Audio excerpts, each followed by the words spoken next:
Good morning, folks. We've got the green light and it's 8 o'clock at the intersection, so we're going to start crossing. For those who might be new, my name is MLK and I'm the faith liaison for the city. And what we do here is we intersect faith, community, civic leaders, learning more from each other, getting smarter, working together. And so we've been doing this since the beginning of COVID. And so it's good to see you here. Lots has come out of this, and I'm looking forward to a really good conversation this morning. I want to invite for just a couple minutes. We try to start as promptly as possible, but are there any announcements out there, quick ones? I think that Mark Wittig might have one. Mark, you want to talk about tonight quick? Certainly. We have something called the proverbial fork in the road. And we have three women who are giants in their field. And our own Ann Helmke is going to MC, and she's going to pull out of them the forks in the road that define not only maybe their life, but their ministry. And should be very thought-provoking. It's available on Zoom. We're sold out, if you will, in person. executivebookreview.com. Put your name and email there and we'll send you the link. It should be quite stimulating. Thank you, Ann. Sure. So Mark, do you want to tell folks who the three women are? Sure. Chris Plachet, she's a medical doctor who, after 30 years, felt a calling to go wash dishes for the homeless. And then she had the vision that besides hospitality, which she's been doing at Catholic Worker, she wanted to find a shelter for them. So she's the visionary behind this Town Twin Village, where we're going to house 204 chronically homeless with wraparound services, mental health, dentistry, regular health, Dorothy Day Community Center, where they have hot meals and on and on. And then our own Beverly Watts Davis will be one of the ladies, and Hulissa, and you might have a proper pronunciation of her last name. Do you have it? I should, right? I was going to practice that this afternoon. Sorry. Okay. But if you're driven around 410 and you see a billboard that says "Think THINK God," that's one of the many endeavors she's involved in. But she's been developing, helping people develop their skills, specifically on the west side, and she's quite an impact in the city. So those are the three ladies, and Ann's gonna get the special sauce from them that share it with all of us. All right. Maybe one more announcement. Otherwise, everyone feel free to put things in chat. This is hard to believe. We always have people. One thing I know is that people have been really busy out there trying to get their submissions in for DreamWeek. And so there will be things coming up that we're going to be hearing about in January for sure. So I'm going to go ahead and start promptly. Bill, could you just kind of let me know when show starts up? I don't see him here in our list. So, but we're going to go ahead and get started with Dwayne. All of you should have received a notification in the last 2 days about this morning's conversation. But talking with Dwayne and Show about things that are coming up in January, but the conversation towards January and those many events around MLK and DreamWeek rather quickly went deep. And what are we really doing, right?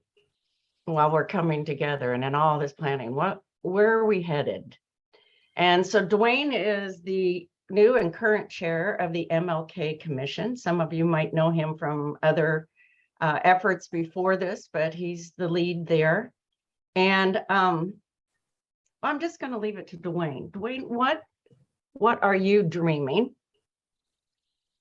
for the community, but also and then specifically through the MLK Commission? What are you dreaming about all of that?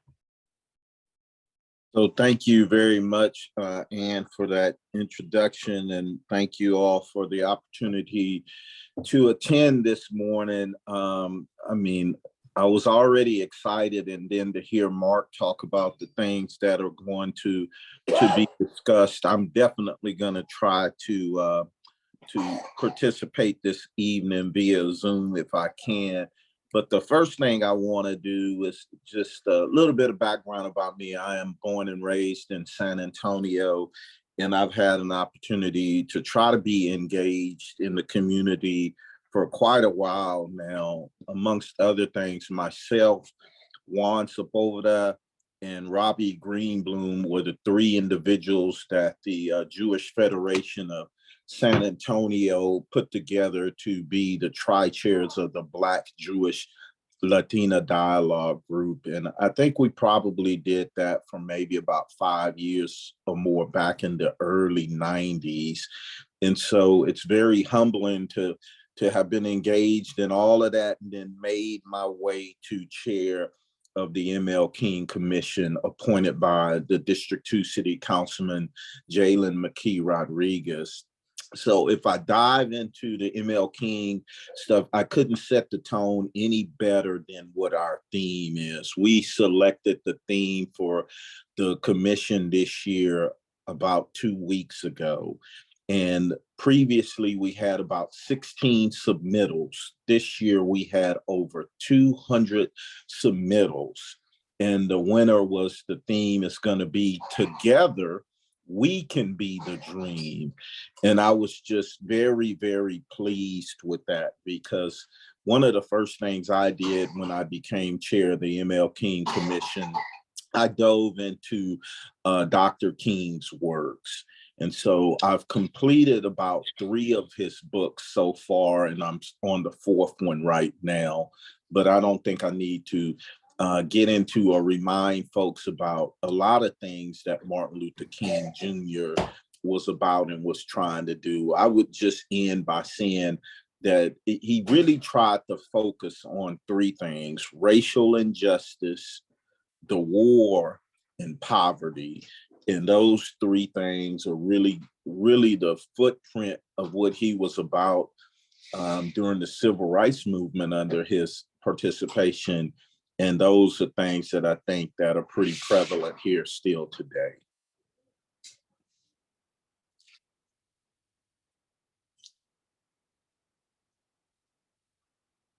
I just realized I muted myself.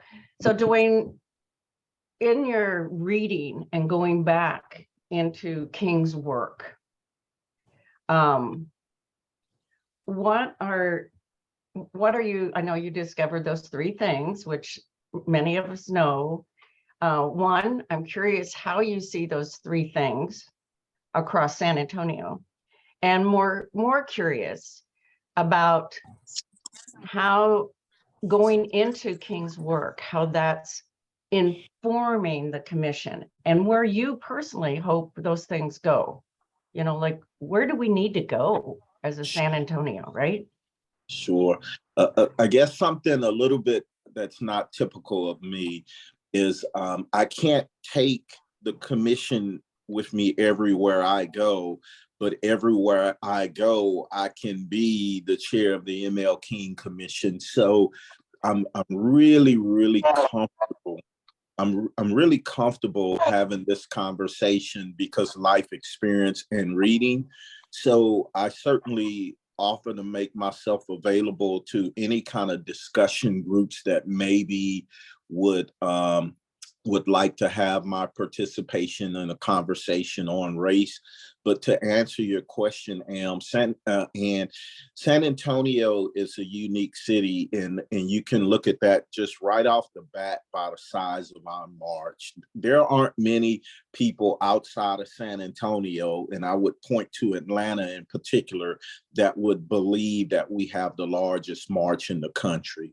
If I sat up here and tried to tell you all specifically why we have the largest march in the country, maybe I would get it right, maybe I wouldn't, but I would hazard to guess that we do because of our community and our people in our community. We have a very graciously, I'll say that way, a unified community. So where do we need to go from here? I think like anywhere else, there is still firstly the need for an honest conversation on race.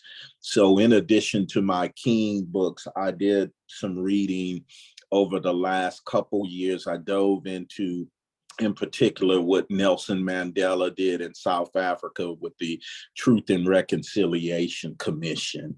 And I'll end your question and my response this way. I remember a few years ago, I was at Trinity University and they had Archbishop Desmond Tutu there. And I know I told you this story, Ann, but so at the end of his speech, I went up to the mic and I posed a question, which I rarely do. I usually just go listen, take notes. And I went up to the mic and I mentioned to him that I was very intrigued with what they did in South Africa with the Truth and Reconciliation Commission. And I asked him, what did we need to do in America to do a Truth and Reconciliation piece? He paused, he smiled, and then he said, unfortunately, that we in America have a long way to go before we can have a true conversation on race. And that was his response, and that was tough to hear. So I'm thinking back in this moment to George Floyd. And after that occurrence, at the intersection, there were conversations about police reform. The police chief came a couple times, really good conversations. We had different community organizations come as well, but there was also a group of us who were interested, and in that fall time, met weekly in terms of forming some kind of truth and reconciliation plan, at least, like what steps could take us in San Antonio, at least, into those deeper conversations around truth and reconciliation. I'm wondering, Dwayne, one, what steps that you see that would be important moving in that direction, and maybe you even know of some things, even if they're small seeds, you might know of some things that are happening already that we could connect to. Sure.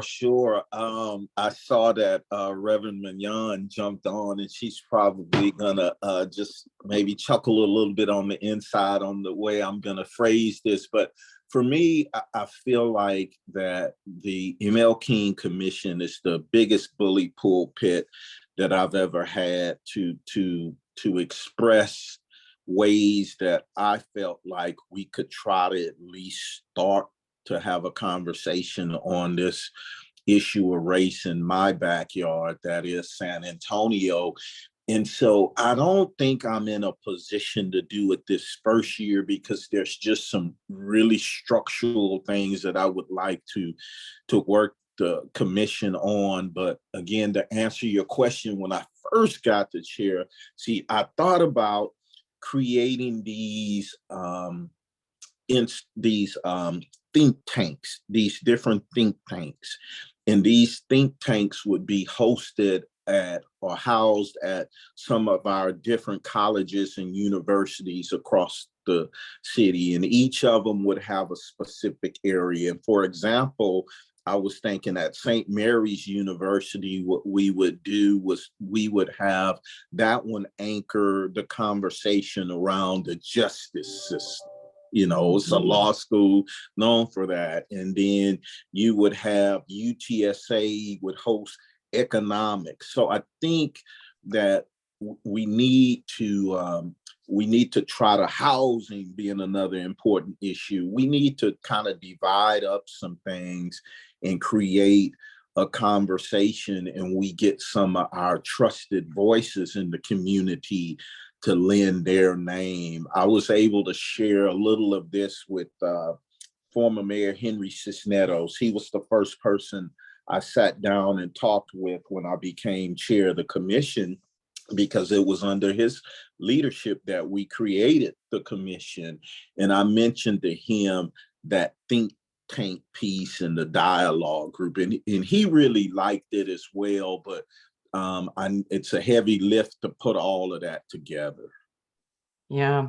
One of the things that we've been doing through the intersection are forming collaborative efforts. And right now, the number changes almost weekly, but my latest count is I think we have 17 collaboratives that are going around in terms of different community concerns. And they have really gotten some traction.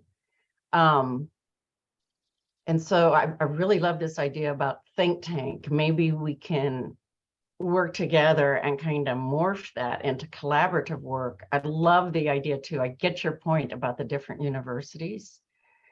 But if we also put that more into a collaborative at those universities, that would strengthen their work, because then it would be connected to community and to like faith and civic leadership. So it would kind of start to strengthen and might have more ripple effect, you know? Sure. Sorry, not to cut you off, No. but sure, it's like when I, started just kind of running this idea past a few people, they really like the idea, and you're right, we can create those collaborations to make it happen. But the reality is, and I saw Lisa put in the chat, the interfaith service, and I want to have a conversation with Judith about expanding the interfaith service. It's the perfect venue to do some conversations as well. But just want to, the MLK Commission, that march alone is a lot of work, 300,000 people. So certainly beginning this time next month, I'll be all over the place. So realistically, trying to put this together was going to take some work, but, and maybe I certainly would love to work very closely with you and coordination with this group to try to expand that idea, because I think it's something that we really need to do. And when I started talking about it, I said, the think tank piece is like you produce something. And why would someone think in New York or Boston that a think tank in San Antonio, Texas could generate a serious conversation on race, but also lead to some meaningful change? Well, who would have ever thought we had the largest march in the country? So when I introduced that idea to some folks and they were a little askance, if you will, I said, well, did you think we would one day have the largest march in the country? And that would usually end that conversation right there, the doubt part of it. Yeah. I'm thinking that maybe following the January events, then we start connecting. Although I would say we're already doing that, right? We're already starting to connect, but we start to focus those connections and work in that way. I noticed that somebody posted in chat that UIW would step up. So see, that's part of the intersection. So it's already, kind of starting to happen.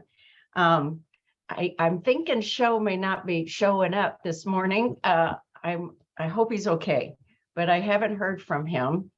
So I'm going to jump into the next part, because I know, Dwayne, we can have this conversation too, that we were talking too, when the three of us were talking about the need for story, and how important that we start telling our stories. And one of the collaborative efforts that we have within this initiative is storytelling and how it heals. But in particular to racism and the directions you're wanting to go, and where do you see storytelling in all of that?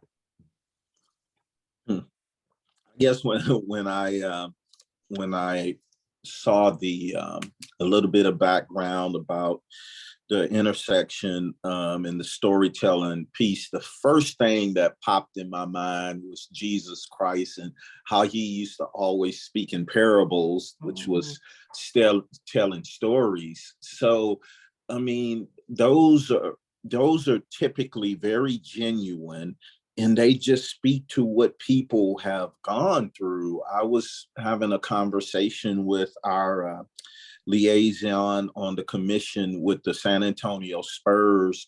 And a couple of years ago, they put together these series of videos, and they were community voices, I believe it's what it was called. And it just was very, very heartfelt. And I think those are like great icebreakers. And I think telling your stories can really help personalize the individual. And then there is this double blessing where sometimes we will hear something that we may have personally experienced. I'm when the mayor's here, he says I always throw him something that'll kind of throw him off guard, but it's usually something where some movement of his heart and he steps up. So I'm going to ask you to maybe do the same thing. If you could courageously and boldly, as somebody who was born here and grew up in San Antonio, could you name a portion of the San Antonio story that needs to be told? Sure. When it comes to racism, community, doing things together to move us forward, could you name part of that? Absolutely. And let me, before I forget, someone had put in the chat the UIW piece. Well, my vice chair, Dr. Doshi Pfeiffer, is a part of the MLK Commission, and certainly we would definitely get in UIW involved. But and you reached out to Show and I trying to make contact with SACAM, and we provided you with Deborah Jarman's contact. And so they're in the process of trying to purchase the old Crescent building here in San Antonio. And the old Crest building is a couple of blocks up from the Alamo.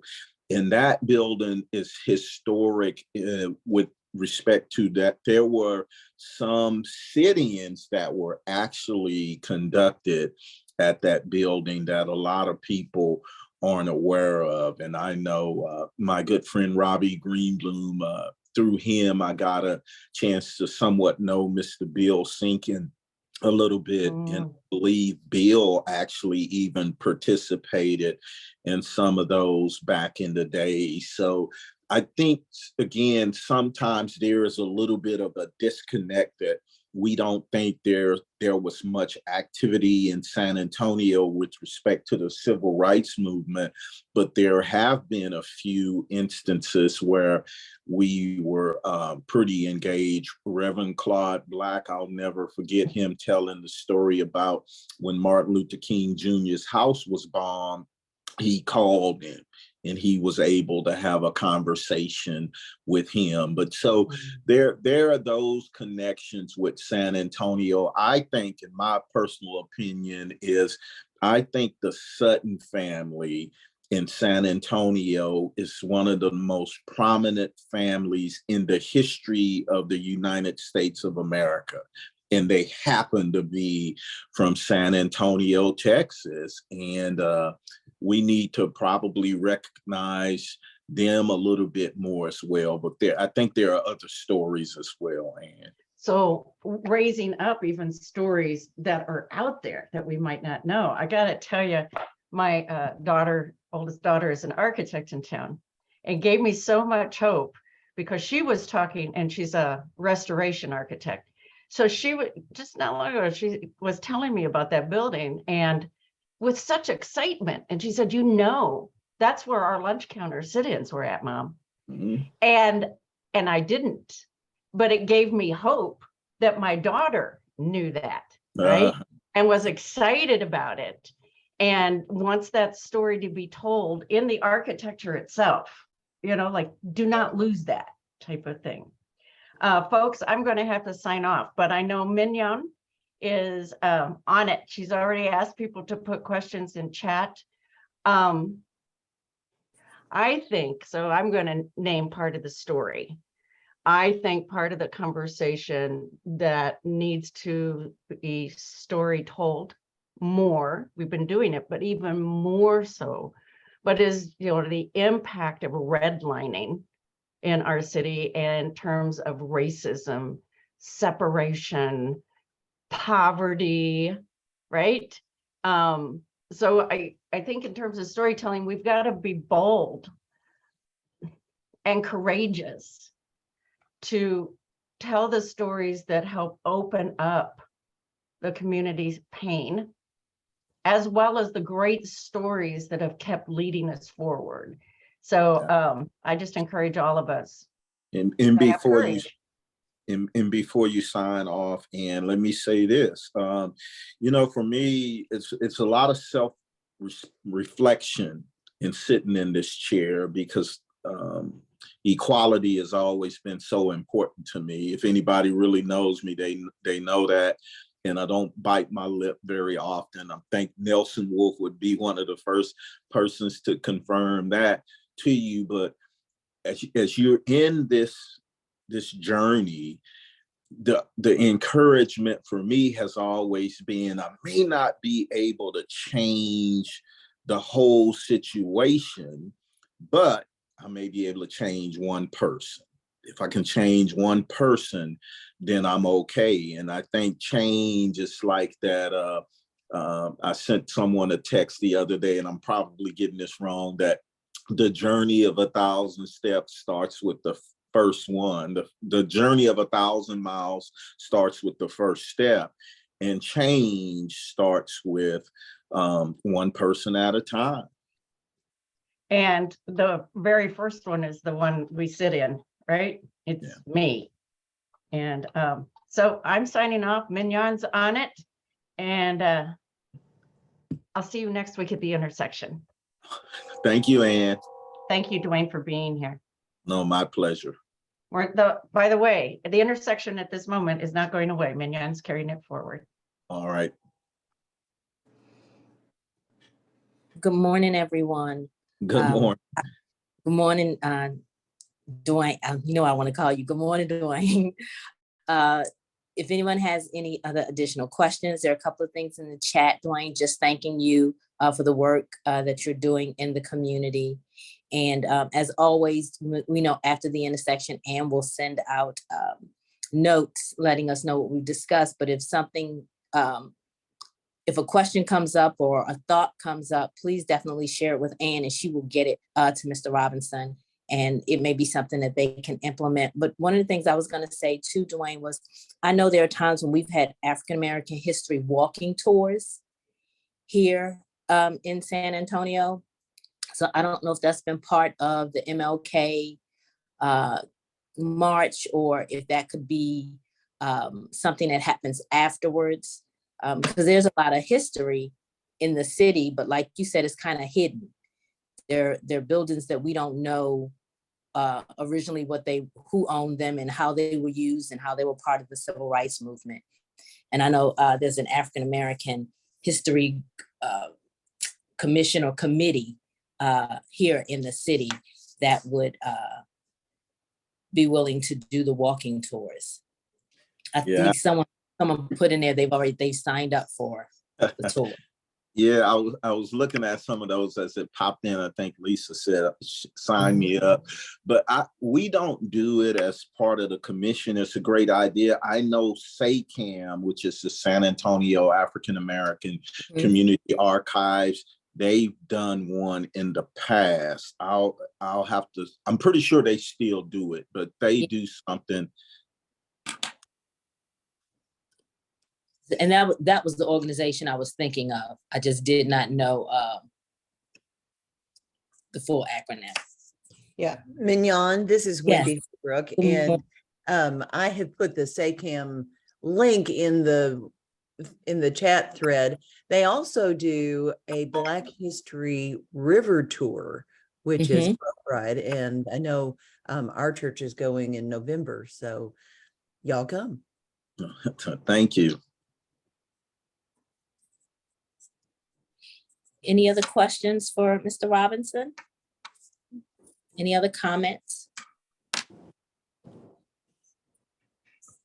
And I know that Reverend Mignon and I are church members and everything, and she knows how I am on this, Mr. Robinson. So please, everyone, just Dwayne.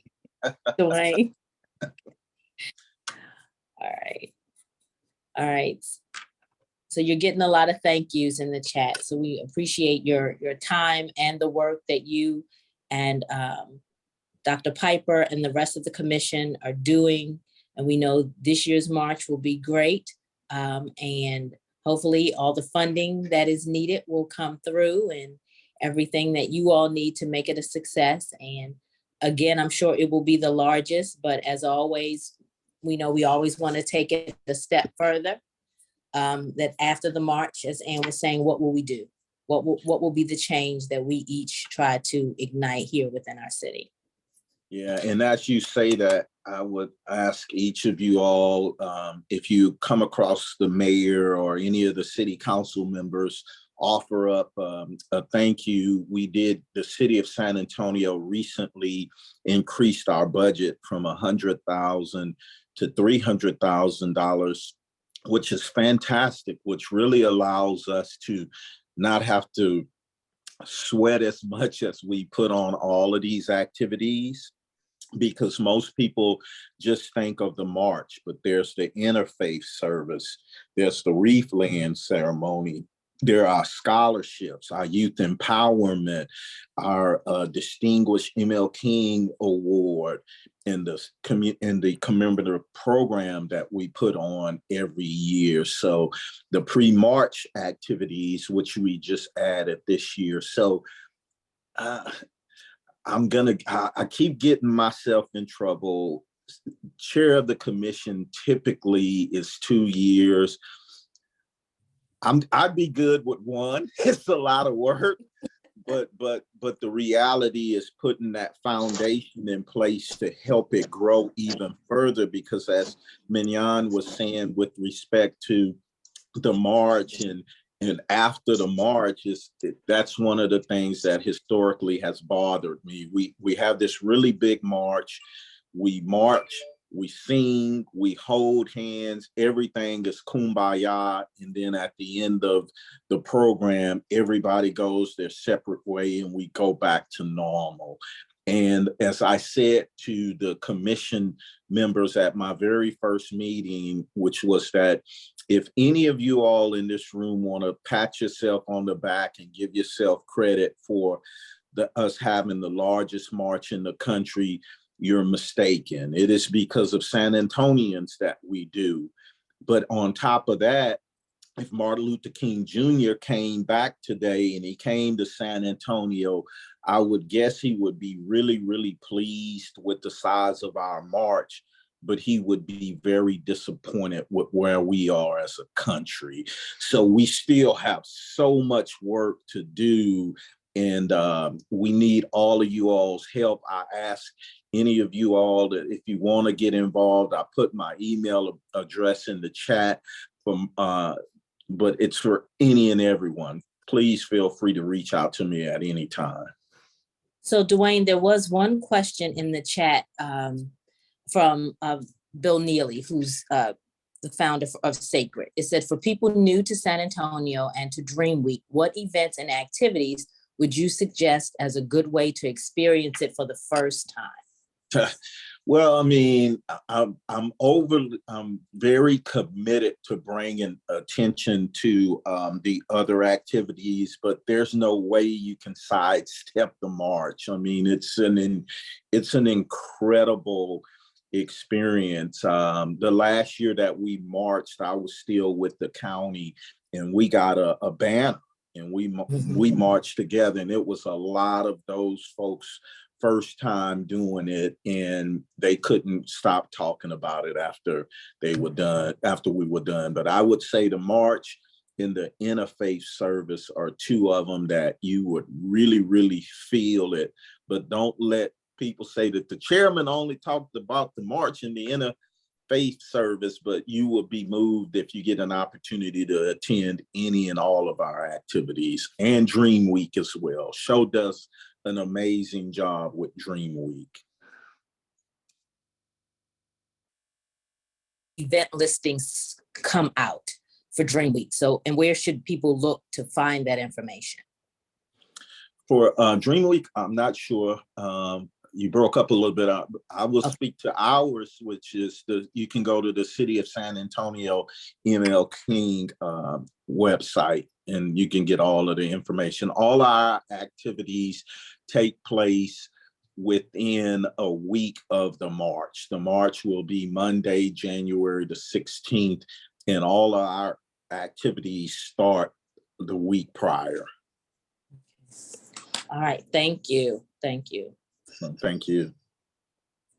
Bill put the site in the chat. Great. Do we have any more questions or comments? I see there was a question. Is there a committee that works together to explore action items that are sustainable after the march? So, you know, you talked about, Dwayne, about, you know, after we've marched, now what do we do? Is there almost like a after action team that says, okay, we had this discussion on race or redlining, where do we go from here? Which, you know, almost was the name, one of King's books, where do we go from here? Because he understood we had the civil rights movement, we've had the March on Washington, where do we go from here?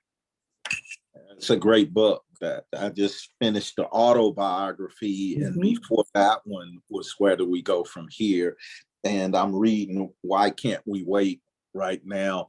But to answer your question, that was one of the things that Mayor Cisneros and I talked about, was that maybe putting together an advisory committee as part of a separate little piece of the commission.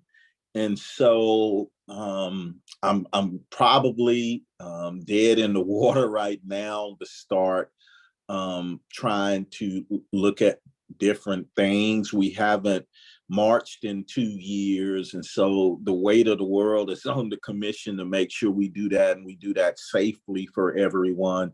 So I'm probably I'm open to hearing things and note-taking things, but for this year, which I guess technically is 2023, we probably won't add very much, if anything at all, to it. It's a lot of work with the commission. So I would ask if you could just put, and you may have done this prior to my coming on, if you would put your email contact information in the chat, and if there's anyone within our group who's interested in being a part of that discussion. And I actually think Where Do We Go From Here Commission is a great name. You know, coming off of King's book, using King's book as inspiration. And maybe the next year that's part of the planning. But it seems like there are people interested in that aspect. So as Dwayne puts his information in, please feel free to reach out to him and say, you know, include me when you guys are up and ready to do this. And it may even be something we do individually within our interfaith organizations, you know, as we're having discussions. Okay, so we've met, we've talked, we've pontificated. Where do we go from here? I mean, what do we do as a temple? What do we do as a congregation? What do we do as a mosque? If I may get a couple housekeeping things out of the way. So as I mentioned, we have the theme already, which is Together We Can Be the Dream. But currently you can go to the website and access the portal for the artwork. We put these things out for the public to participate. So the artwork piece is currently available right now. It's active.